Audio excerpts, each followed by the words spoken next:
en torno al Señor, hermanos, en torno a Él, que es nuestro mayor gozo, ¿cierto? Siempre como que cada domingo es una alegría poder estar aquí, que debemos buscar al Señor a diario, buscarlos como hermanos juntos, como iglesia, siempre es una bendición porque uno también puede recibir lo que el Señor ha mandado por medio de otros hermanos para uno también. Entonces siempre es una alegría poder escucharlos, poder alabar juntos al Señor. Amén.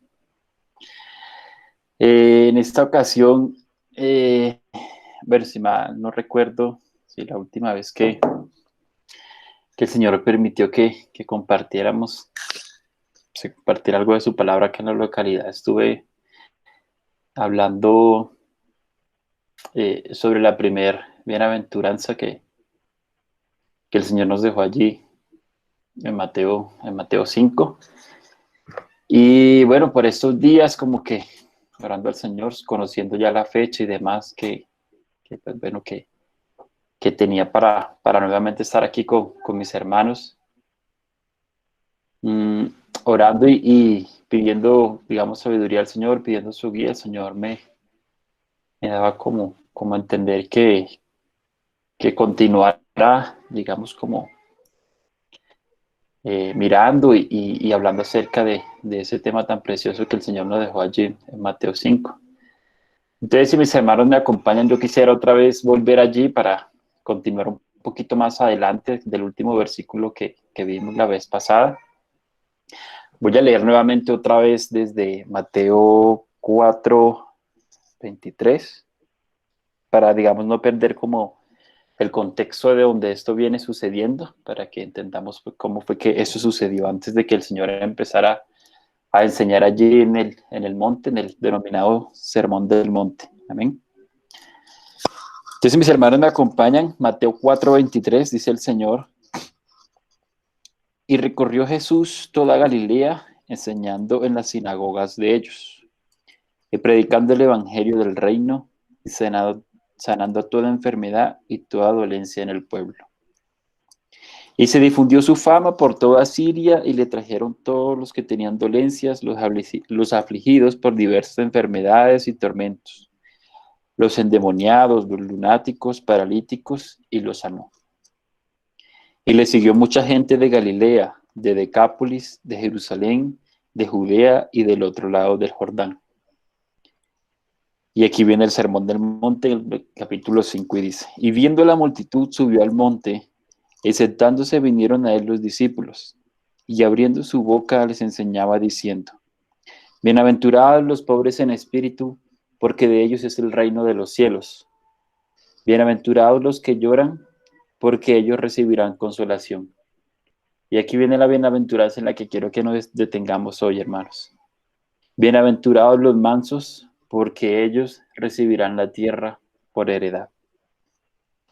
Padre, te damos muchas gracias, Señor, porque tu iglesia nuevamente puede estar reunida, Señor, delante de ti, porque hoy podemos estar contentos, Señor, porque hoy somos bienaventurados de poder escuchar tu palabra, Señor.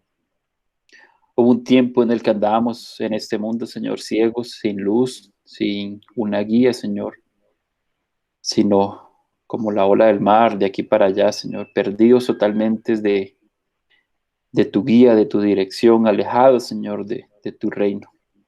Pero a ti te plació, Señor, traernos a ti.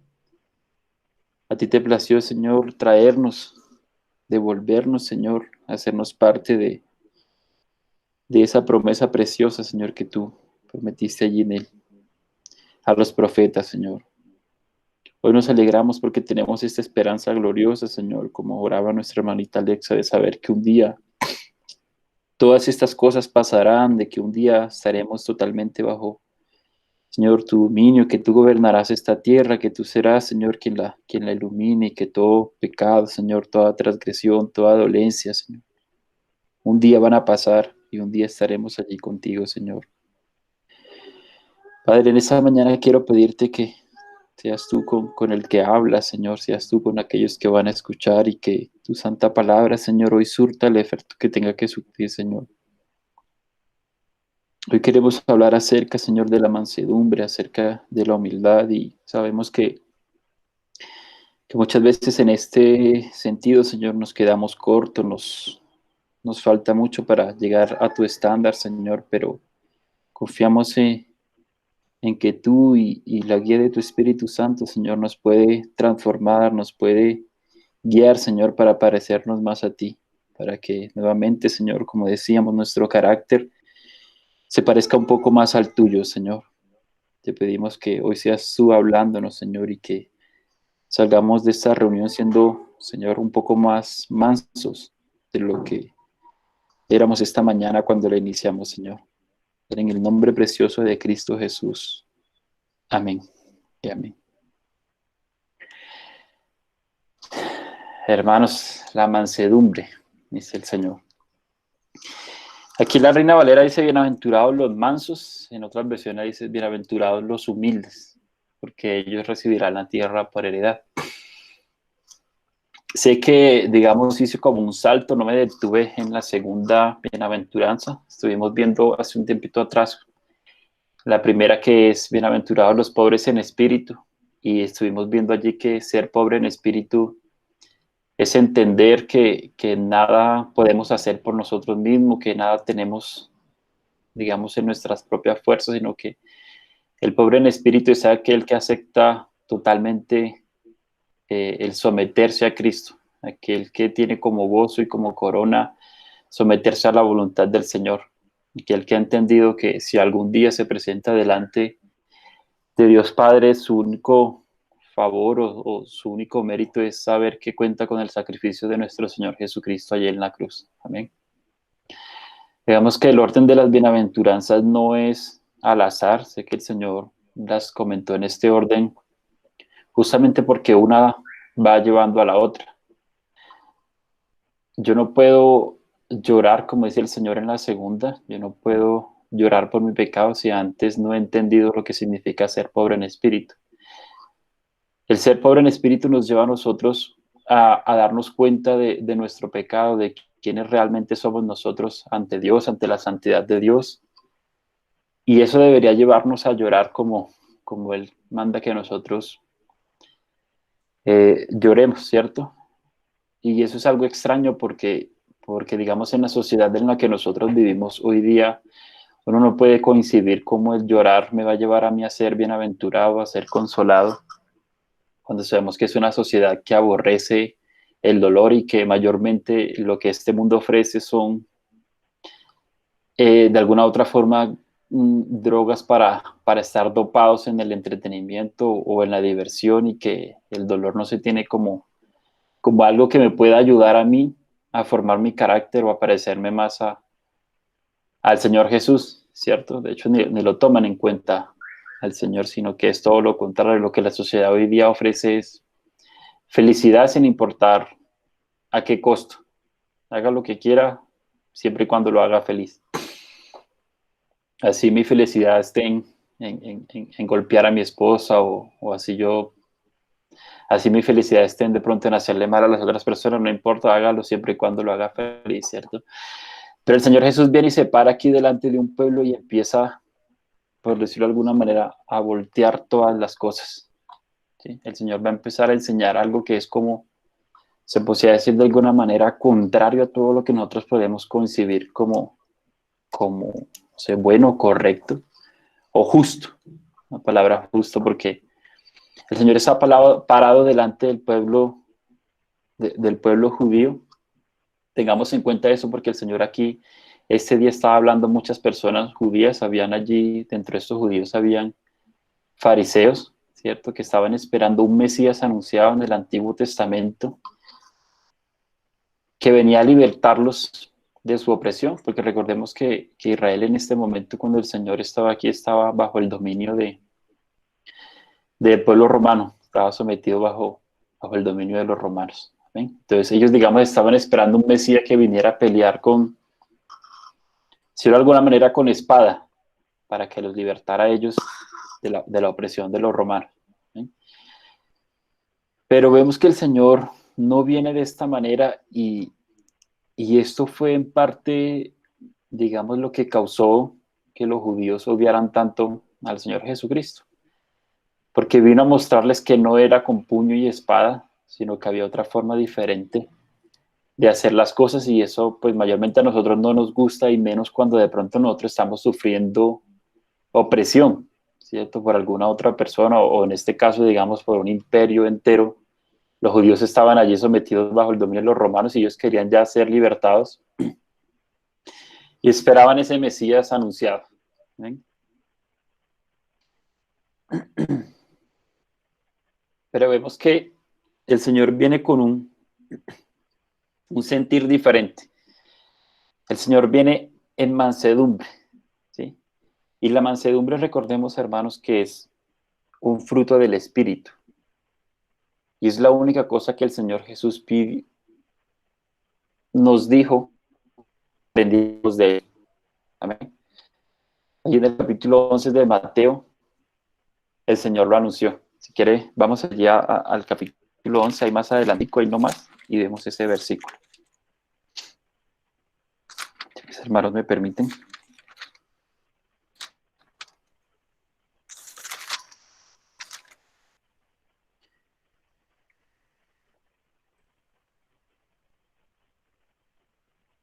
Allí, sí, 11:29. Dice, llevad mi yugo sobre vosotros y aprended de mí, que soy manso y humilde de corazón, y hallaréis descanso para vuestras almas. Me sorprende, hermanos, y me llama mucho la atención que fue la única cosa que el Señor Jesús pidió que aprendiéramos de él. El Señor Jesús no hubiera podido pedir muchas otras cosas, o no hubiera podido enseñar muchas cosas directamente. Sé que el Señor nos enseñó muchas otras cosas por medio de sus actos, ¿cierto? Cuando estuvo aquí en la tierra. Pero digamos que directamente fue lo único que el Señor dijo: oiga, esto no lo aprendan de nadie más. Esto apréndanlo de mí. Miren cómo soy yo, miren mi carácter, y aprendan mansedumbre de mí. ¿Ven? Entonces vemos que esto es un fruto del Espíritu, contrario a todos los frutos de la carne. Digamos que en la carne pues no hay nada bueno. Nosotros no vamos a aprender humildad basándonos en nuestra propia carne, sino que eso se lo tenemos que pedir directamente al Señor por medio de su Espíritu Santo. Amén. Esto es uno de los frutos del Espíritu, y lo podemos ver en Gálatas en el capítulo 5, donde sabemos que están los frutos del Espíritu que son mencionados allí en el versículo 22. Ahí dice: más el fruto del Espíritu es amor, gozo, paz, paciencia, benignidad, fe, mansedumbre. En el 23, templanza. Contra tales cosas no hay ley. Amén. Esta bienaventuranza del Señor está basada también en un versículo ya mencionado en el Antiguo Testamento, que está en Salmos 37:11, que dice: pero los mansos heredarán la tierra y se deleitarán con abundancia de paz. Mire que dice heredarán, más no dice los mansos se ganarán la tierra, o los mansos tendrán, ¿sí? Porque esto no puede ser algo como, el ser manso no quiere decir que es como para obtener un premio de parte de Dios, por decirlo de alguna manera, o como si yo soy manso, sé que voy a ganar el favor de Dios, no, sino que el Señor se regocija en aquellos que son mansos y les da una promesa: heredarán la tierra, ¿sí? Pero no por el hecho de haber hecho manso, no por el hecho de haber sido manso, quiere decir que me he ganado el favor de Dios, sino es una promesa que viene dada por Él mismo. ¿Amén? El Señor empieza a hablar allí delante de los judíos, y yo creo que para ellos esto que Jesús estaba diciendo en este momento debió causarles como un tipo de sobresalto, de cómo es posible que éste venga a decirnos ahora que tras de que ya estamos sufriendo todo lo que hemos sufrido bajo el dominio de los romanos, tras de que no tenemos la libertad que debiéramos tener o practicar nuestras cosas libremente, ahora viene a decirnos que tenemos que someternos más aún al dominio de esta gente. Entonces, para ellos, digamos, esto era contrario a su conocimiento y contrario incluso a lo que de pronto hubieran podido ellos a llegar a entender de la ley allí dejada por Moisés, porque recordemos que allí en parte también decía ojo por ojo y diente por diente, la ley del talión. Pero ahora ya aquí hay uno delante de ellos que dice: oísteis que fue dicho ojo por ojo, diente por diente, pero yo os digo, dice el Señor, ¿cierto? Amarás a vuestros enemigos, orad por ellos. Entonces, para este pueblo, hermanos, a veces uno de pronto no sé, pensando en los judíos, no dice cómo pudieron haber hecho tal cosa o cómo pudieron, sí, pero sin la revelación del Espíritu, yo digo que cualquiera de nosotros hubiera actuado tal vez igual o incluso peor que los judíos, porque ellos, al igual que como los vemos hoy, eran celosos de sus tradiciones, de su religión y demás, y cualquiera que de pronto llegara a amenazar lo que ellos creían y su tradición y su cultura, cualquiera que pudiera resultar como amenazante para ellos, pues terminaba en la situación en la que terminó nuestro Señor Jesucristo. ¿Sí? Entonces aquí está Jesús enseñándoles y ellos empiezan a preguntar si verdaderamente el tiempo ya se ha cumplido. Había un grupo de judíos que eran los judíos celotes y estos eran como los militares, por decirlo así, de los judíos. Y ellos tenían la concepción de que el Mesías iba a venir justamente como un conquistador, que iba a formar un ejército y iba a acabar contra los enemigos de Israel. Esa era una de las concepciones que ellos tenían. Por otro lado estaban también los fariseos, que pues aparecen, como sabemos, muchísimo en el Nuevo Testamento. Y los fariseos pensaban en un Mesías como el que iba a venir a libertarlos de la opresión del Imperio Romano, más que de pronto con espada y demás, esto más como con poder sobrenatural, por medio de milagros y demás. Por eso en varias ocasiones, de hecho el Señor Jesús mismo lo dijo en Marcos 1:15, dice, el tiempo se ha cumplido y el reino de Dios se ha acercado. Juan el Bautista ya venía anunciando esto también. Y hubo un momento en el que incluso los mismos discípulos le preguntaron al Señor si él iba a instaurar su reino aquí en la tierra, pues en ese momento. Eso lo vemos en el libro de los Hechos, en el capítulo 1, versículo 6. Los discípulos allí le preguntaron al Señor, ¿restaurarás el reino de Israel en este tiempo? Porque justamente ellos pensaban que el Mesías ya venía a libertar y a acabar con todos los enemigos de los israelitas. Entonces nosotros siempre queremos como forzar las cosas, como acabar con las cosas antes de tiempo, sin importar lo que eso conlleve. Y eso justamente, hermanos, es lo que el Señor quiere enseñarnos acá, que lo que Él nos quiere mostrar es contrario a todo esto, ¿sí? Porque todo esto que nosotros estamos, que les vengo mencionando, de que los judíos querían que fuera con guerra, con espada, o fuera como fuera, pero que los libertaran de su opresión en su momento, no es más que frutos de la carne y frutos particularmente del orgullo. Todo lo contrario a la mansedumbre, todo lo contrario a la humildad, es el orgullo. Y nosotros sabemos que el orgullo es uno de los pecados más graves que puede haber, por decirlo de alguna manera, porque cuando nosotros somos orgullosos nos enaltecemos a nosotros mismos. Esto fue lo que le costó a Satanás su partida del reino de los cielos. Cuando él se envaneció, cuando él quiso ponerse al lugar de Dios, cuando él se enorgulleció de sí mismo, Satanás cayó y aún peor cayó con la tercera parte de los ángeles.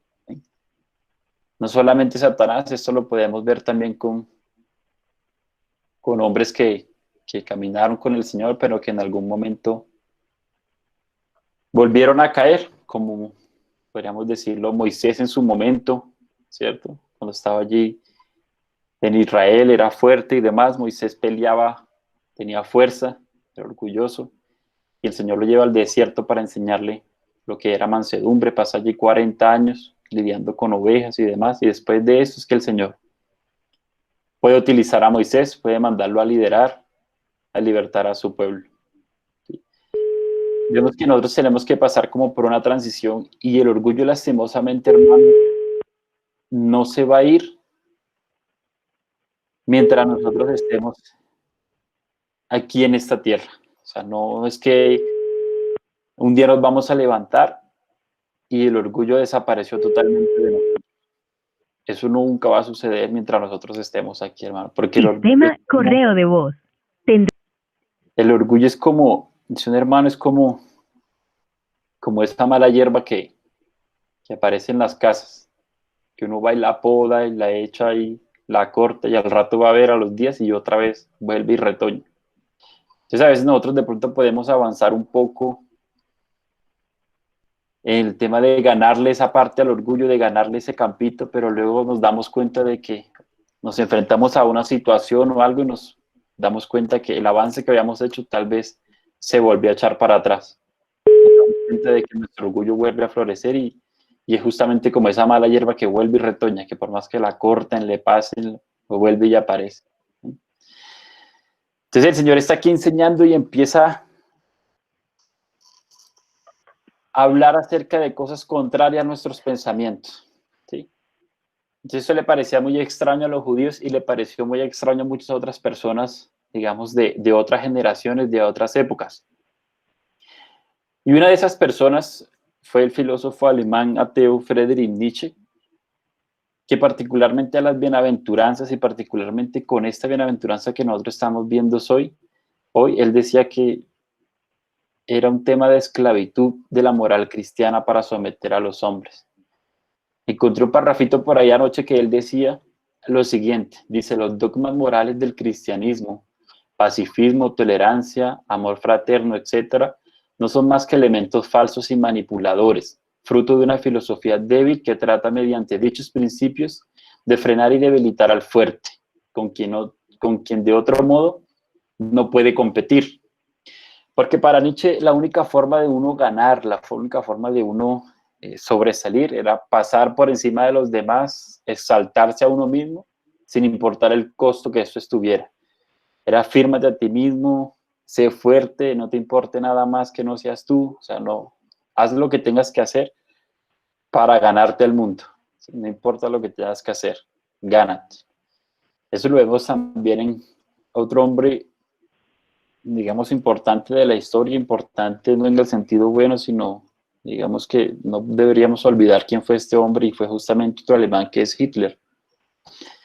Hitler le vendió su cuento a los jóvenes de Alemania en su momento, le creyeron, su nación le creyó y Hitler pues sabemos todo lo que causó, ¿cierto?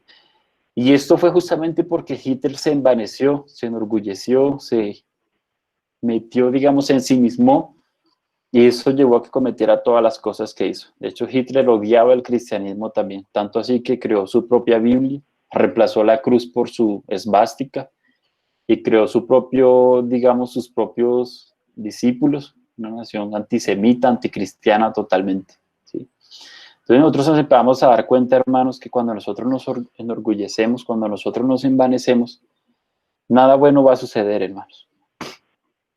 Nada bueno puede venir del orgullo porque, como les decía, el orgullo es un fruto de la carne y en nuestra carne nada bueno hay. De la carne nada bueno aprovecha, como dice nuestro hermano Pablo.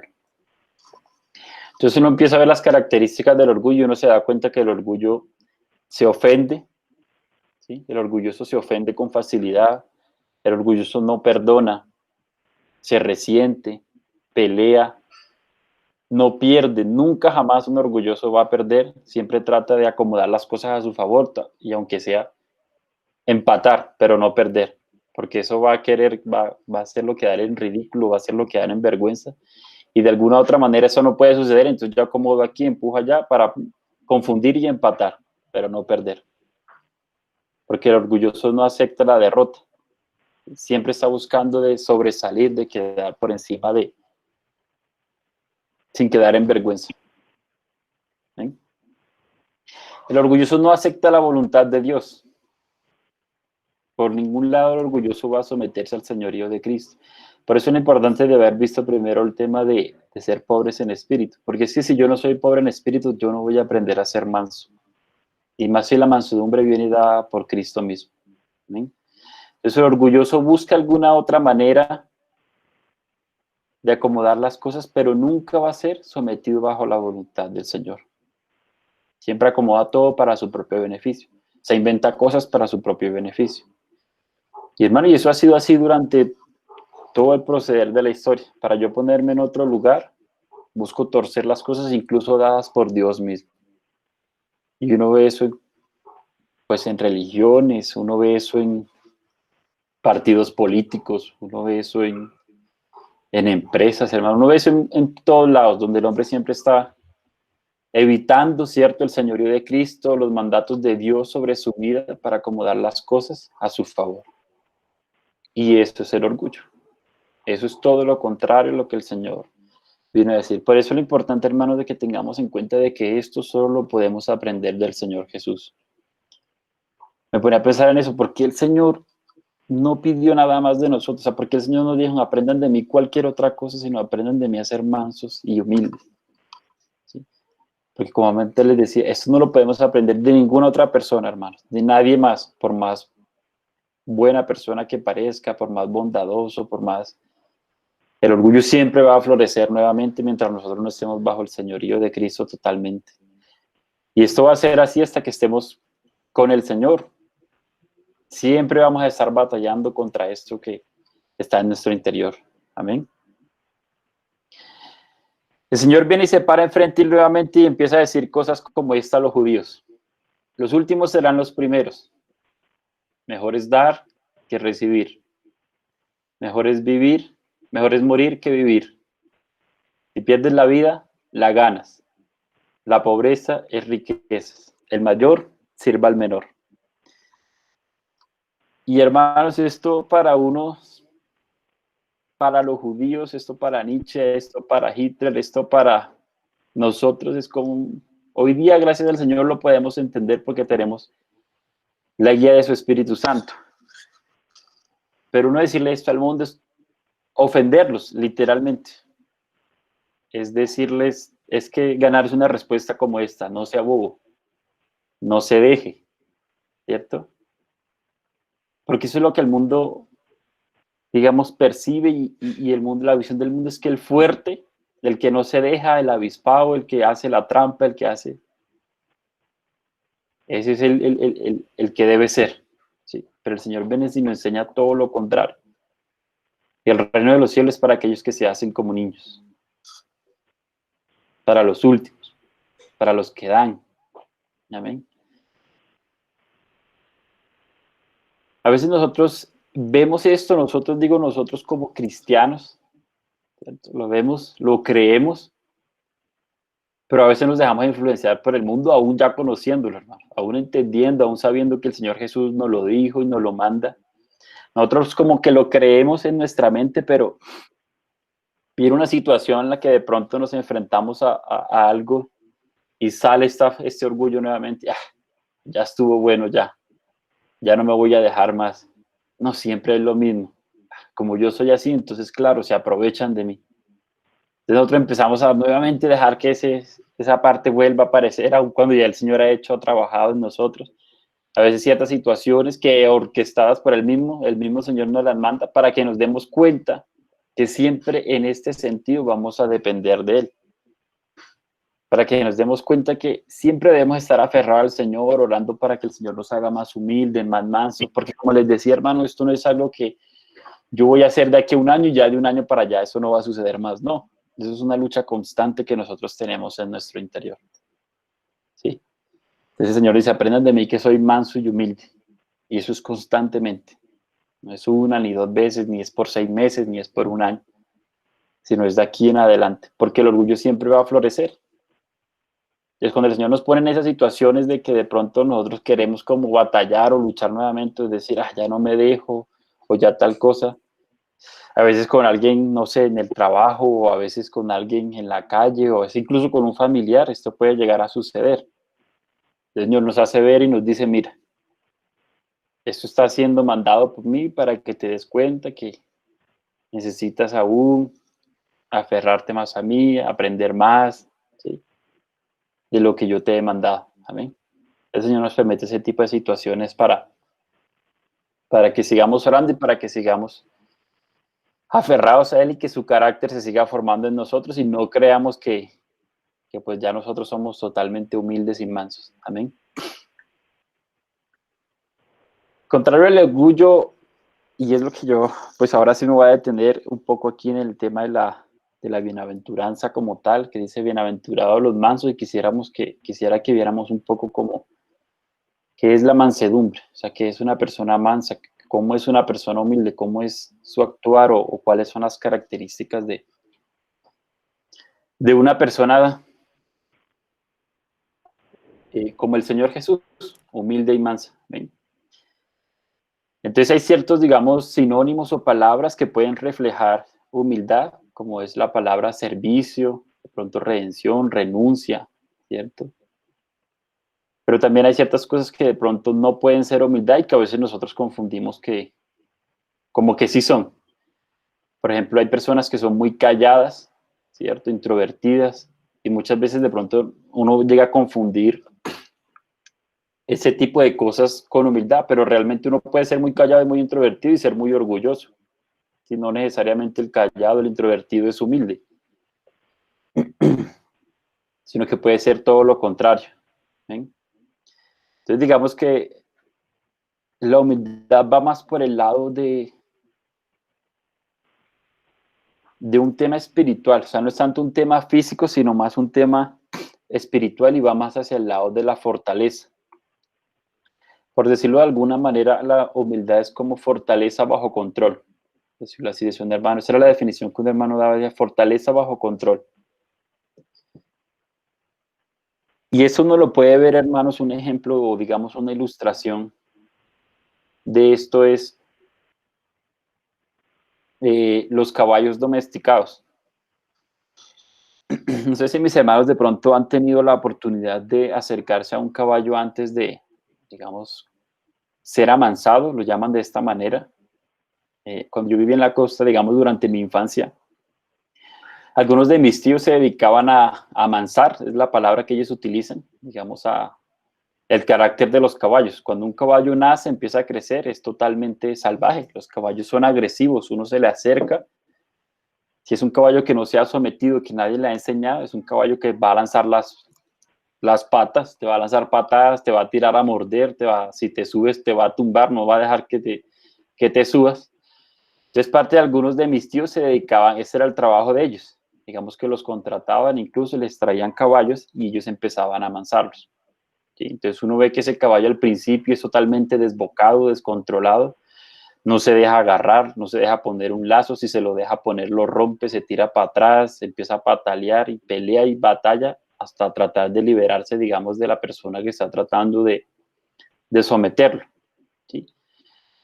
Entonces ellos se encargaban de empezar a formar el carácter del caballo, de hacerlo manso, y para eso utilizaban ciertas técnicas, que a veces, ahorita pensando, es lo que el Señor justamente a veces hace con nosotros. Entonces, una de esas técnicas, por ejemplo, al principio era amarrarlo, ¿sí? Y ponerle una madrina. Una madrina, en pocas palabras, es amarrar el caballo muy corto a otro caballo que lo empieza a guiar, a un caballo que ya ha sido mansito, que ya está, digamos, sometido bajo su amansador. Lo amarraba y entonces el otro, como era salvaje, empezaba a correr y pues el otro lo que hacía era frenarlo. Evitaba que saliera corriendo cuando lo iban a amarrar y de esta forma lograban, digamos, capturarlo en los potreros. ¿Sí? Otra forma para evitar que el caballo, digamos, saliera corriendo y uno lo pudiera amarrar de forma más fácil, era amarrarle, literalmente amarrarle una batería, no sé, no unas triple A ni las doble A, sino hay unas más grandecitas, no sé si de pronto las han visto. Literalmente se las amarraban en esta parte de la frente al caballo con una cuerda, entonces cuando el caballo corría, la batería le pegaba acá, tum, tum, tum, tum, tum, y eso hacía pues que el caballo se detuviera porque eso le causaba un dolor en la frente. Entonces eso era en parte lo que hacían mis tíos, digamos, ciertas técnicas que utilizaban para que el caballo se frenara, para retenerlo, para tenerlo cerca y no desgastarse detrás del caballo, de alguna manera para poderlo amarrar y poderlo traer a los establos. Entonces esas situaciones, hermanos, llevando esto un poco a lo que el Señor hace a veces con nosotros, es justamente eso. A veces el Señor nos pone un alto en nuestras vidas, nos pone situaciones como la que vemos aquí en el caballo que le ponían esta batería y le pegaban en la frente para que se frenara.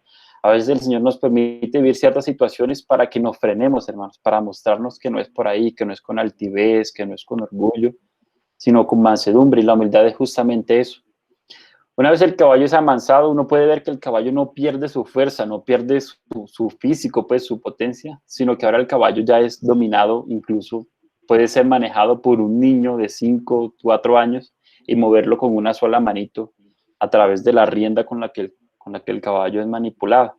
¿Sí? Pero el caballo ahora está sometido totalmente bajo el dominio de su amo. Entonces se puede decir más que la humildad va más por ese lado. Es más fortaleza bajo control. ¿Sí?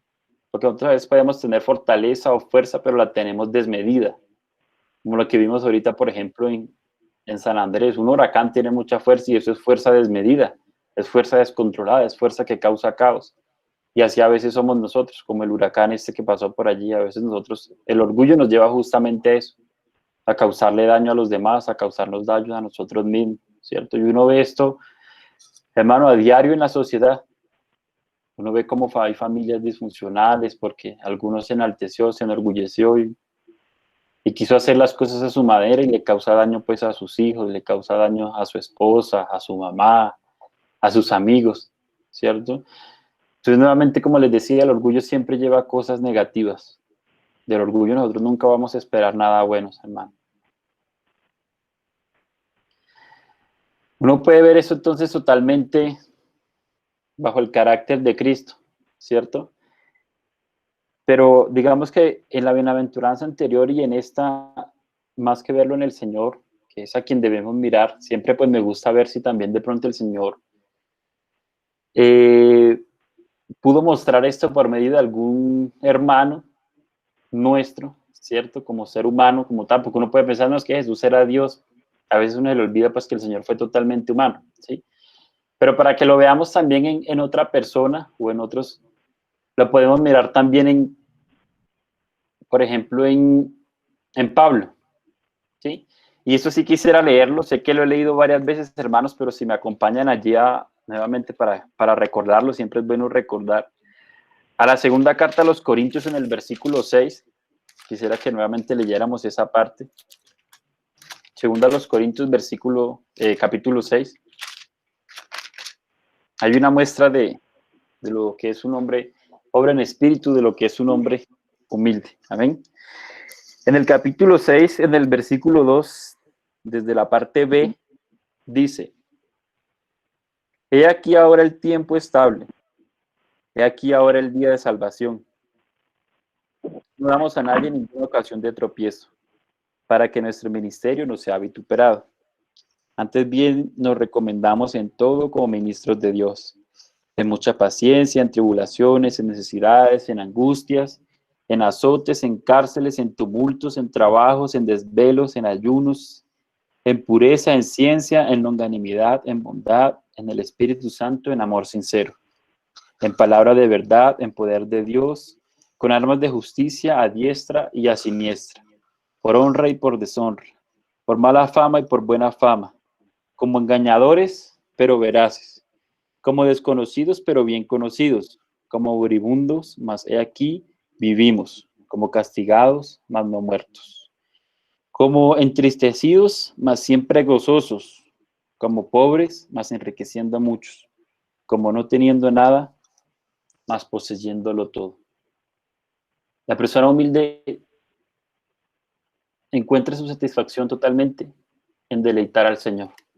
Su deleite está en lo que el Señor pueda orquestar bajo su vida. Sin importar sus circunstancias alrededor, el humilde se goza en que puede hacer la voluntad del Señor. Sin importar si está aguantando azotes, cárceles, hambres, tumultos, deshonras, mala fama, como dice Pablo acá. Pablo se gozaba. Eso es muestra de la humildad. Amén. También lo podemos ver en Pedro,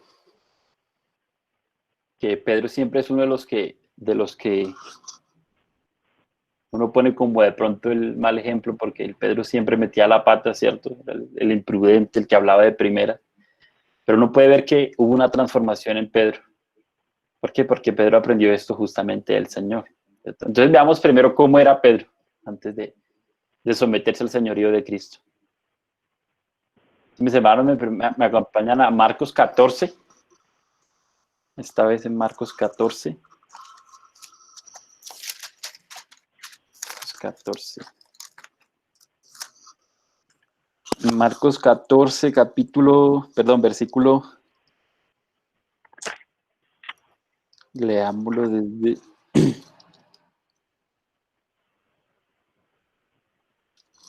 desde el 26. Leámoslo completo ahí, desde el 26. Dice: Cuando hubieron cantado el himno, salieron al monte de los olivos. Entonces Jesús les dijo: Todos escandalizaréis de mí esta noche, porque escrito está: iré al pastor y las ovejas serán dispersadas.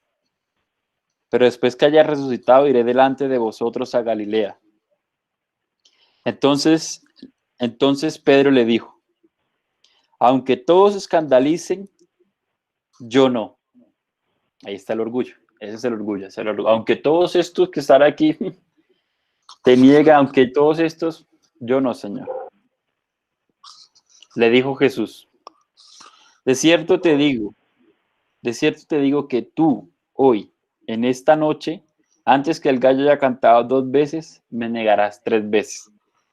Mas él con mayor insistencia decía: si me fuere necesario morir contigo, no te negaré.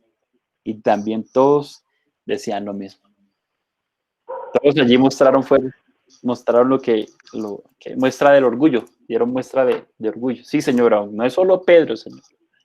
Nosotros también, aunque tengamos que morir, aunque tengamos que padecer contigo, no te negaremos. Y pues todos sabemos lo que pasó unos capítulos más adelante con Pedro, ¿cierto?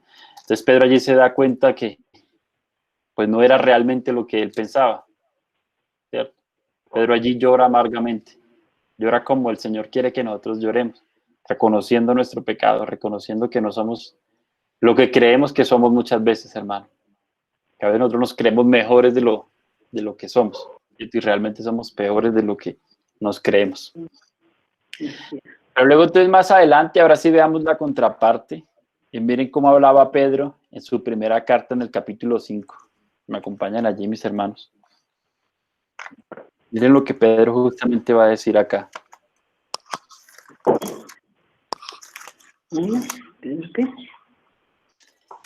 Primera de Pedro, capítulo 5, versículo 5. Miren lo que Pedro le dice a los jóvenes. Igualmente, jóvenes, estad sujetos a los ancianos y todos sumisos unos a otros, revestidos de, y miren la palabra que la Reina Valera pone acá, humildad, porque Dios resiste a los soberbios y da gracia a los humildes. Qué bendición, hermano, que Pedro lo haya podido ver, y qué bendición que nosotros también lo pudiésemos llegar a entender. Amén. Que el Señor nos ayude también a entender esto que Pedro entendió, y que podamos someternos al señorío de Cristo. Amén. Veamos uno más antes de continuar. Veámoslo en una de las personas que para algunos es controversial de la Biblia, ¿cierto? Y es el rey David. Que se dice David que era un hombre conforme al corazón del Señor, ¿sí? Y eso puede resultar extraño para una persona que era, pues como sabemos, que derramó mucha sangre y demás, ¿cierto?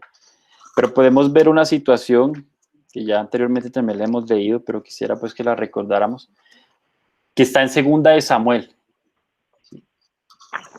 Que vimos la última vez, en la última bienaventuranza también, quisiera recordarla nuevamente. Segunda de Samuel, en el capítulo 16, desde el versículo 5 en adelante.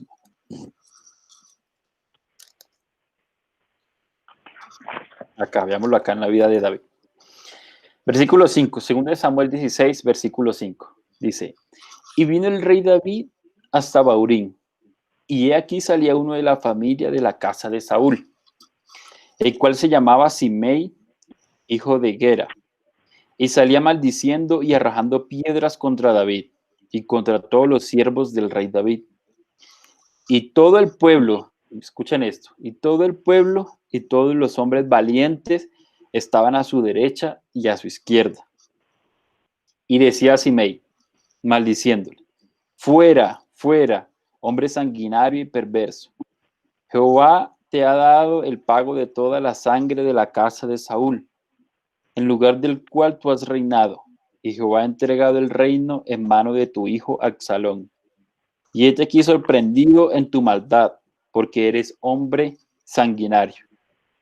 Entonces Abisai, hijo de Sarbia, dijo al rey, miren lo que dijo Abisai: ¿por qué maldice este perro muerto a mi señor el rey? Te ruego que me dejes pasar y le quitaré la cabeza.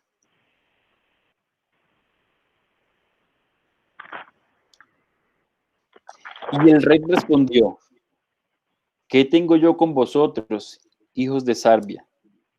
Si él así me maldice, es porque Jehová le ha dicho que maldiga a David. ¿Quién pues le dirá por qué lo hace así? Y dijo David a Abisai y a todos los siervos: he aquí mi hijo que ha salido de mis entrañas, acecha mi vida. ¿Cuánto más ahora un hijo de Benjamín? Dejadle que me maldiga, pues Jehová se lo ha dicho. Quizás mirará Jehová mi aflicción y me dará Jehová bien por sus maldiciones de hoy. Aquí podemos ver, hermanos, cómo habla la humildad y cómo habla el orgullo. ¿Sí? Por un lado, vemos a este hombre que le venía tirando piedras a David, y David está rodeado de un ejército, ¿cierto? Y hay un hombre que se ofrece, que le dice al rey: déjeme, yo voy, si usted me lo permite, y le arranco la cabeza a este que le está lanzando maldiciones. ¿Sí? Y se dice David que era un hombre conforme al corazón de Dios, y en estos versículos uno lo puede ver totalmente, hermanos. Uno puede entender por qué es que se dice esto de David, porque David, teniendo lo que tenía en este momento a su disposición, un ejército, hombres dispuestos a ir a arrancarle la cabeza y aún más a este hombre que le estaba lanzando piedras y maldiciones, David no responde de esta manera. David responde totalmente contrario a lo que uno esperaría que hiciera cualquier otro hombre en este momento. ¿Sí? Que otro David hubiera dicho: hágale y le arrancan la cabeza al hombre. Pero David entendió que esto estaba siendo mandado por Dios, que esto no era este hombre el que se lo había mandado, sino que era Dios mismo. Y termina concluyendo: dejarlo que me maldiga, tal vez en medio de todo esto Dios me mande bendición por sus maldiciones. Entonces, hermanos, nosotros debemos entender que a veces esas situaciones que ponen a prueba nuestra humildad, que ponen a prueba nuestra mansedumbre, ¿cierto? Son orquestadas por Dios, y es para que entendamos justamente eso. Para que estemos siempre dependiendo de Él y no nos creamos pues buenos en nosotros mismos. Amén.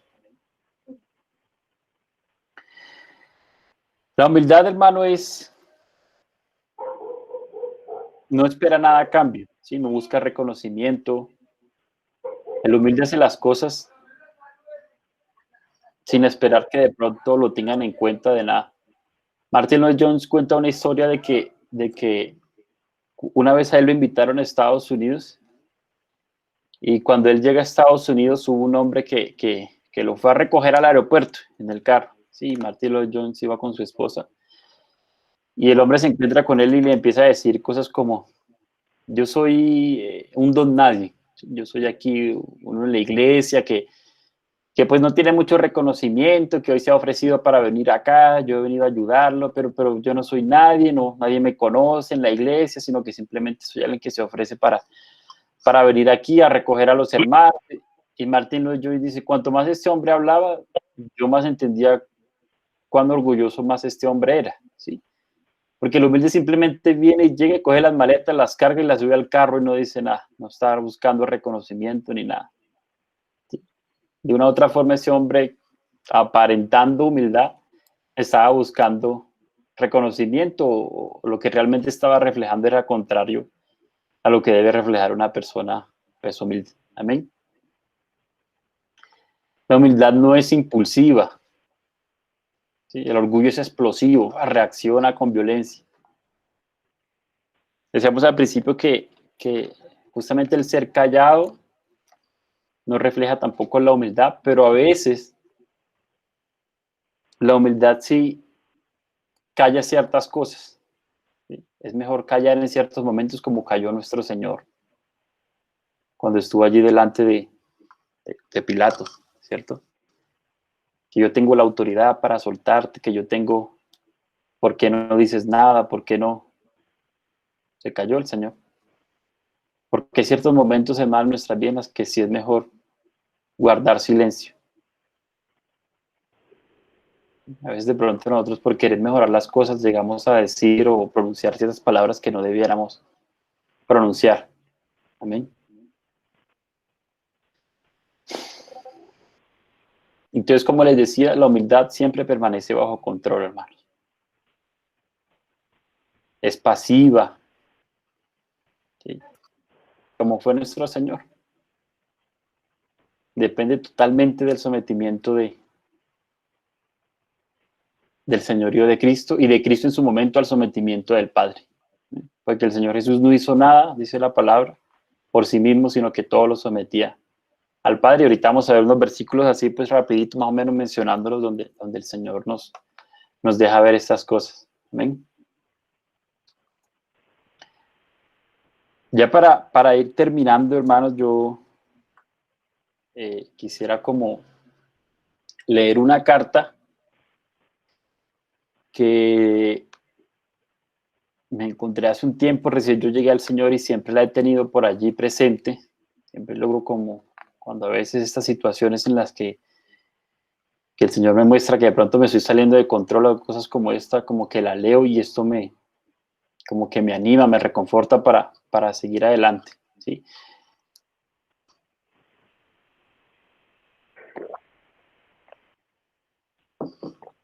Perdón. Esta carta la escribió un hombre, un pastor sudafricano, la noche antes de que lo fueran a matar. Él ya sabía que estaba condenado a muerte y una noche antes escribió esta carta que les voy a leer. No se sabe exactamente quién fue su autor, es anónimo, es desconocido. Se sabe que fue un pastor sudafricano, pero nunca se llegó a saber el autor como tal, el nombre como tal de esta persona. Miren lo que dice esto. Soy parte de la comunidad de los que no se avergüenzan. Tengo el poder del Espíritu Santo. Mi suerte ha sido determinada. Yo he cruzado la línea. La decisión ha sido tomada. Soy uno de sus discípulos. No voy a mirar atrás o pausar o detenerme o devolverme o quedarme quieto. Mi pasado ha sido redimido, mi presente tiene sentido y mi futuro está seguro. Ya yo he terminado y no quiero saber nada de vivir a medias, de ambular por las aceras, no quiero saber de sueños pequeños, rodillas suaves, visiones tímidas, de hablar mundano, de dar poco y de metas pequeñas. Ya no necesito prominencia, prosperidad, posición, promoción, aprobación o popularidad. No necesito tener la razón, ser el primero, ser lo máximo, ser reconocido, ser honrado, ser estimado o recompensado. Escuchen a este hombre cómo vive.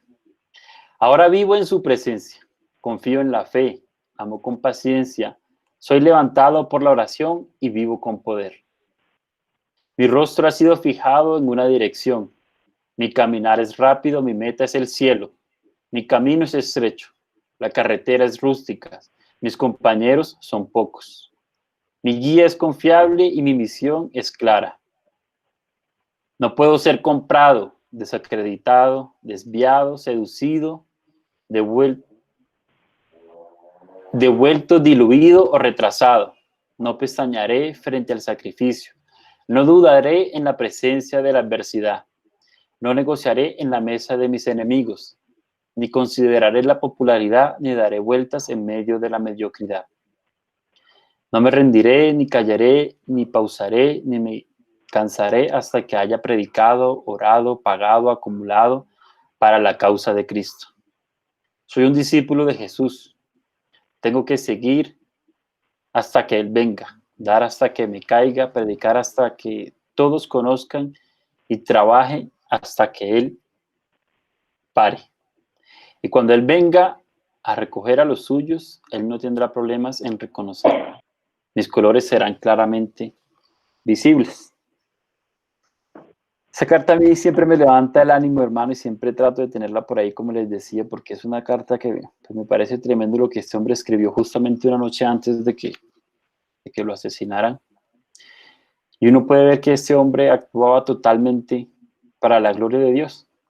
Ya no le importaba nada más que no fuera a complacer a su Señor. Tenía una meta fijada y termina concluyendo que el día que el Señor venga, no va a tener en duda en reconocerlo, porque se había sometido totalmente al señorío de Cristo. Amén. Entonces, quería leérselas, hermanos. Ahora sí, si me permiten unos versículos, quisiera leerles, pues así como rapidito, más que todo como recordarles, que más o menos que se nos habla de lo que el Señor dijo, ¿cierto? De cómo el Señor fue. Entonces está Mateo 23:12 que dice, el que se humilla será exaltado. ¿Sí? Así rapidito, es como para más como para recordarlos un poco. En Filipenses 2, 8 y 9 dice que el Señor no escatimó el ser igual a Dios como cosa sea aferrarse, sino que se despojó de todo eso y se humilló haciéndose igual a los hombres. Ese es tal vez el acto más grande de humildad que nosotros podemos ver, que Cristo siendo Dios mismo se despojó de todo esto y vino a vivir en medio de nosotros como hombre. En Juan 5:19 no puede el Hijo hacer nada por su cuenta. Como les decía, la humildad siempre se somete al señorío de su Señor. No puedo hacer nada por mí mismo. Gloria de los hombres no recibo. Juan 5:41. Porque he descendido del cielo no para hacer mi voluntad, sino la voluntad del que me envió. Juan 6:38. Mi doctrina no es mía, sino de aquel que me envió. Juan 7:16. Y no he venido de mí mismo. Juan 7:28. Nada hago por mí mismo. Juan 8:28. Pues no he venido de mí mismo, sino de aquel que me envió. Juan 8:42. Pero yo no busco mi gloria. Juan 8:50. Las palabras que yo hablo no las hablo por mi propia cuenta. Juan 14:10. Si Jesús no lo hizo, hermanos, si Jesús, siendo quien era, sometió todas las cosas al Padre, ¿cuánto más nosotros debemos orar, debemos pedir al Señor que nos ayude para que nuestras vidas sean guiadas por Él, para que reflejemos este carácter que Cristo quiso que aprendiéramos de Él, para que aprendiéramos esta característica, ¿cierto? Que reflejemos esta característica que Jesús nos pidió, que aprendiéramos solamente de Él y no de ninguna otra persona. ¿Sí? Hermano, el Señor nos ayude. Ya para terminar, quiero leer un pedacito que me encontré en este libro de la humildad de Andrew Murray, que dice, Jesús vino a la tierra a fin de devolvernos la humildad y hacernos partícipe de ella, restaurando lo perdido, la relación original y verdadera de la criatura con Dios, y de este modo salvarnos del pecado, especialmente del orgullo. Amén. Entonces, hermano, pues sigamos orando, sigamos pidiéndole al Señor para que esta característica siga formándose en nuestras vidas, para que nos guardes de nosotros mismos, hermanos, de nuestro orgullo, de enaltecernos a nosotros mismos, que nos guarde de esta maldición que es el orgullo, que esto siempre va a traer dolores y problemas para nosotros y para aquellos que están a nuestro alrededor. En el peor de los casos, incluso a que el Señor tenga que quitarnos de esta tierra antes de tiempo, por habernos desviado, por habernos enaltecido o envanecidos. Amén. Entonces, hermanos, si me permiten ya para terminar una oración ya final. Amén. Amado Padre, te damos muchas gracias, Señor, nuevamente en esta mañana, Señor, por tu palabra, Señor. Gracias porque tu palabra es vida y es verdad, Señor. Hoy nos has mostrado que no debemos olvidarnos de aprender esta preciosa característica de la mansedumbre, Señor, de ti, que nuestro orgullo siempre va a seguir batallando, floreciendo, Señor, pero que si sometemos todas las cosas a tu voluntad, Padre, tú siempre estarás dispuesto a ayudarnos, Señor. Siempre estarás allí para darnos guía, para darnos luz y hacernos entender que no es a la fuerza, que no es a las patadas, Señor, sino es conforme a tu voluntad, es conforme a tu carácter, es conforme a como tú lo hiciste, Señor. Ayúdenos a hacerlo también así a nosotros, Señor. Ayúdenos a someter todas las cosas a tu señorío, Señor, y que nada hagamos por vanagloria y nada hagamos por nosotros mismos, Señor, nada hagamos buscando la aprobación o el favor de los seres humanos, del mundo, Señor, sino que siempre hagamos las cosas para ti, Señor, con agrado, para que tú seas el enaltecido, para que tú seas el glorificado, Señor. Muchas gracias, Padre, por tu palabra nuevamente. Te pedimos que hagas, Señor, nido en nuestros corazones, en nuestra mente, Señor, que la podamos rumiar durante esta semana, ¿no? Que no permitas que el enemigo venga y la quite, Señor, o que los espinos vengan y la ahoguen, sino que podamos rumiarla, Señor. Te lo pedimos, Padre, en el precioso nombre de Cristo Jesús. Amén, Señor. Amén. Amén, hermanitos.